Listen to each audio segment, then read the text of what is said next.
Since launching its first smart speaker, Amazon has been gradually ramping up the devices that are in its smart devices range, and undoubtedly the most eye-catching of them all is the new Echo Show 10, thanks to that old-style iMac design. It's quite different from the Echo Show 8, but both have their merit. But which should you buy? I'm Cam Bunton from Pocket-lint, and in this video I'm hopefully going to help you decide, and while you're here, if you tap that like button, hit subscribe and tap the notification bell, that would be just marvellous. Now, to get the important easy bits out the way first, when it comes to functionality, for the most part these two do the same thing. You can use Alexa voice commands or use the touchscreen to control them, and the software interface is largely identical. The only real difference on this side of things is that the Echo Show 10 is Zigbee compliant. So if you have compatible smart home products, it can discover them all by itself without you having to log into the app and enable skills to control them, effectively acting like a hub. They both even have the same physical controls on the top edge, allowing you to mute Alexa, adjust the volume, and of course, manually cover up that camera. So it's only available and open when you want it to be. Interestingly, when you cover the camera on the Show 10, it also disables the movement. Both even feature the same resolution display, which means that because it's a smaller panel, the 8-inch screen on the smaller one is slightly sharper. But of course the larger display is better, more expansive panel for any graphic-rich elements, like viewing cooking recipes or videos for example. So what's different? For most people, I think there are a couple of things that will entice you one way or the other, and that's the sound and the design. And both have their benefits in both categories. The Show 10 has its 2 tweeters and a 3-inch woofer inside its stand, and that means it delivers a wider variety of frequencies. When it comes to sound, it's definitely better at handling bass than the Show 8. It's also a more prominent and louder sound, so it's better for filling those larger rooms. However, the one sound element in the Show 8's favour is that it has a 3.5mm port in the back, so you can plug it into any sound system you want.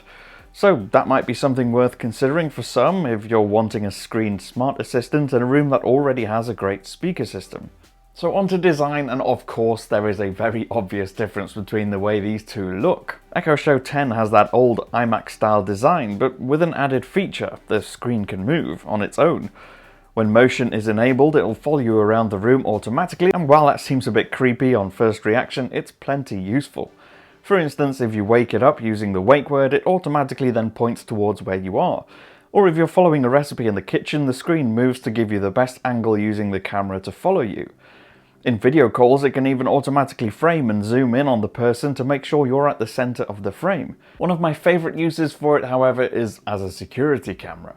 If you're out the house, you can live view the camera on your Alexa app and even swipe on the screen to move the camera so you can look around the room. Now, of course, you can just use the drop-in feature on the Echo Show 8, which also gives you a live view of the room, but with a much lower resolution camera and the lack of movement, the experience isn't quite the same. It's similar for video calls. Both do them, but the better camera on the larger device and the fact it keeps you in frame makes it a better choice for that function. Still, the Show 8's smaller, more compact size does make it more suited for smaller rooms and spaces, because not only is the Echo Show 10 bigger, you also have to think of the extra space for the movement of the display. Otherwise you'll be restricting that movement or risking knocking things over. Now, one disappointment I did have with the Show 10 was that the tilting of the display isn't motorized, so you need to do that part manually.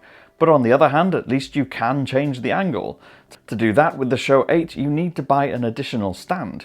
Now, Amazon does make an official one. It'll cost you about £25 here in the UK. You just need to think of that additional cost if that's a feature that you need. So overall, those who need the better room-filling sound or the versatility offered by the tiltable display should go with the Echo Show 10. Plus, that creepy motion tracking is actually quite useful at times. However, if what you're looking for is something to go on your desk, or you have a small kitchen and not a lot of space, the Show 8 will do most of the things the 10 does, and you won't really suffer when it comes to experience either. Even the sound is decent. Perhaps most important though is the price. At the time of making this video, in the UK at least, the Show 8 is less than half the price of the Show 10. So budget undoubtedly makes a big part of this decision. Personally, I'm not sure I see the additional value from the Show 10 to make it worth nearly £250, but you might if it solves problems not solved by the smaller Echo devices. So let me know what you think. Does the Show 10 justify its extra heavy price tag? Feel free to sound off in the comments. I've been Cam, I'm at Cam Bunton on most social media networks, so you can follow me if you want to. Don't forget, hit like, subscribe and tap that notification bell to make sure you don't miss any more of our videos. I'll see you again in the next one. Bye for now.